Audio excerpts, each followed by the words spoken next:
첫 번째 경기 요코하마 F 대 시미즈 분석 시작해보겠습니다. 마리노스는 강등권에 위치하며 최근 전술 기조를 안정적으로 낮추는 흐름을 유지하고 있고, 로페스는 타깃형 공격수로 결정력은 갖췄지만 이선과의 연계 미흡으로 고립되는 구간이 자주 발생한다. 얀 마테우스는 측면 돌파에 강점이 있지만 크로스 정확도와 연계 선택지 부족이 문제이며 아마노준도 전환 시 속도가 떨어지는 편이다. 시미즈는 수비 안정에 초점을 둔 경기 운영을 펼치며 최근 실점은 줄였지만 공격 완성도는 떨어지는 흐름을 보인다. 이누이는 짧은 패스를 통해 공격을 전개하지만 공격 전개 속도가 느려지고 있으며 키타가와 역시 득점 포인트에서 기대치가 낮고, 특히 오른쪽 주전 풀백 키타즈메의 퇴장 결장으로 인해 측면 수비 조합이 불안한 상황이다. 요코하마는 무리하지 않고 수비적인 안정감을 우선으로 할 가능성이 높으며 시미즈는 상대보다 우세하더라도 뾰족한 공격 전개 없이 소극적인 흐름을 이어갈 공산이 크고, 특히 측면 수비 결장으로 인한 전술 조정이 공격보다는 수비 강화에 초점이 맞춰질 경우 경기 흐름 전체가 루즈하게 흘러갈 가능성이 높고, 결국 두 팀 모두 확실한 승부수를 던지지 못한 채 무득점 혹은 1골 승부 끝 무승부로 이어질 가능성이 높다. 두 번째 경기 비셀고베 대 가와사키 분석 시작해보겠습니다. 비셀고베는 리그 순위는 낮지만 최근 홈 경기에서의 수비 집중력과 빠른 전환 전개에서 의미 있는 개선 흐름을 보이고 있고, 아사카는 전방 압박과 볼 운반 모두에서 활약 가능성이 높고, 에리크는 제공권과 위치 선정에서 존재감을 드러낼 수 있는 자원이며, 유루키는 측면에서의 컷인과 슈팅 타이밍이 뛰어나며 가와사키의 수비 사이드라인 뒷공간을 공략할 수 있는 유형이다. 가와사키는 점유율 중심의 운영과 이른 전개를 바탕으로 상위권에 머무르고 있지만 최근 원정 경기에서 수비 불안과 실점 관리 실패가 반복되고 있고, 에리소는 마무리 능력은 뛰어나지만 고립되는 경우가 많고, 이해 나가는 노련하지만 속도 대응에서 약점을 드러내고 있고, 마르시뉴는 순간 돌파는 가능하나 수비 전환 시 기복이 심하며 좌우 풀백 라인이 전방 라인과 유기적으로 연동되지 않는 문제가 자주 발생한다.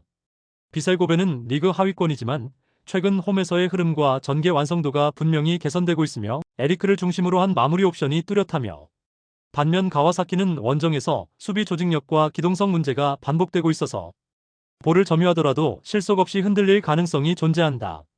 결국 빠른 전개와 실전 마무리에서 앞서는 비셀고베가 반전 승리를 만들어낼 수 있는 흐름이다. 세 번째 경기 전북현대 대 안산그리너스 분석 시작해보겠습니다.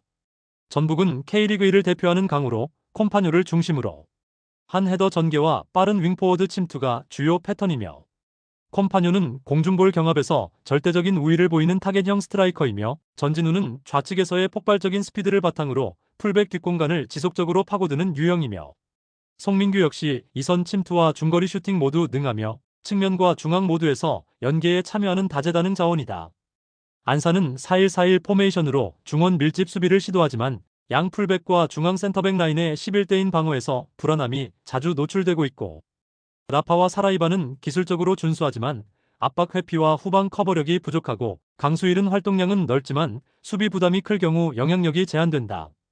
특히 손준석과 박시환은 측면 수비 커버 타이밍이 느리고 콤파뉴를 상대할 배수민과 장민준 역시 제공권에서 확실한 약점을 드러내고 있다.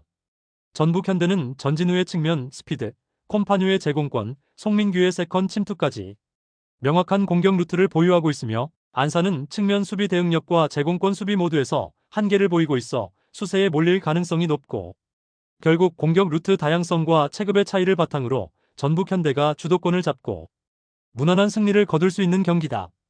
네 번째 경기 김포FC 대 천안CTFC 분석 시작해보겠습니다.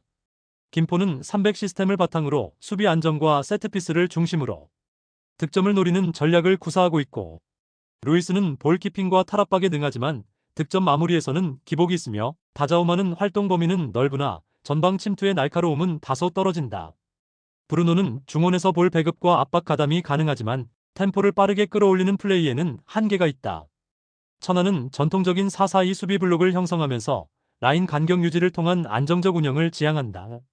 툰카라는 피지컬 기반의 포스트 플레이는 가능하나 속도와 연계에서 다소 아쉬움을 보이며, 이정엽은 마무리 능력은 있지만 기동성과 침투에서는 밀리는 경향이 있고, 펠리페는 중원에서 압박 가담이 좋으나 빌드업 속도를 높이기보단 수비 밸런스 유지에 집중하는 역할이다.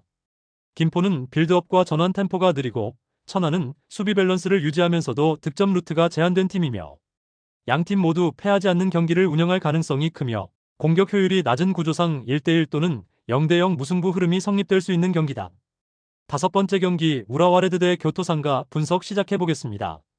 우라와는 홈에서 점유율 기반 운영을 시도하지만 마무리 효율과 압박 회피에서 반복적인 불안정성을 노출하고 있고, 마소우는 개인 돌파력은 갖췄지만 득점 기회 창출이 제한적이고, 사비우는 볼 운반 시 전방 연계가 단절되기 쉬운 스타일이며, 와타나베는 후방 빌드업 가담보다는 측면 연계 중심의 움직임이 많아 경기 전체를 리드하기엔 영향력이 제한된다. 교토는 강한 전방 압박과 속도 있는 좌우 전개로 상대 빌드업을 초반부터 무력화시키는 팀이며, 엘리아스는 제공권과 위치 선정이 탁월한 결정형 스트라이커이고, 툴리오는 유기적인 이선 침투로 슈팅 찬스를 자주 만든다. 요네모토는 경기 템포를 조율하며 빌드업 중심축 역할을 하며 좌우 공간 배분 능력도 뛰어난 핵심 자원이다. 우라와는 홈 2점을 앞세워 공격 템포를 끌어올리겠지만 교토의 전방 압박과 중원 장악 구조 앞에서는 고립된 플레이가 반복될 수 있고, 교토는 템포 조율 능력과 공격 마무리 완성도에서 확실한 전술 우위를 점하고 있으며 수비 전환 시 커버 밸런스도 우라와보다 안정적이며, 결국 이 경기는 교토 퍼플 상가가 구조적 우위를 바탕으로 경기 흐름을 장악할 가능성이 높다. 여섯 번째 경기 부천 FC 대 제주 유나이티드 분석 시작해보겠습니다. 부천은 3톱을 구성해 빠른 좌우 전환과 중거리 슈팅 시도를 기반으로 한 전개를 시도한다. 바사니는 수비 부담이 적은 상황에서 위협적인 찬스를 만들어낼 수 있는 측면 자원이며, 공민현은 침투보다는 위치 선정과 연계에서 강점이 있는 선수고, 갈레고는 세컨볼 처리와 중원 연계는 준수하지만 전방 속도전에서는 다소 기동성이 떨어지는 단점이 있다.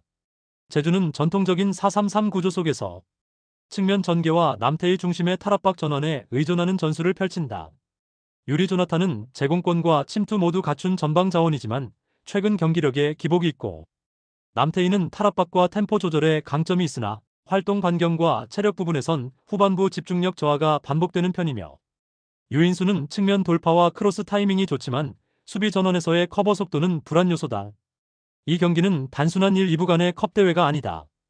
과거 부천 SK에서 제주로 연고 이전한 역사적 사건 이후 부천 팬들이 제주에 대한 불신과 감정적 거리감을 형성하며 만들어진 더비 매치고, 그만큼 양팀 모두 감정이 실린 경기에서 공격적 리스크를 크게 지기보단 집중력과 안정에 방점을 두는 전개를 펼칠 가능성이 크고, 결국 실점 회피와 수비 조직 유지에 초점이 맞춰지며 무승부 흐름이 가장 설득력 있는 시나리오다.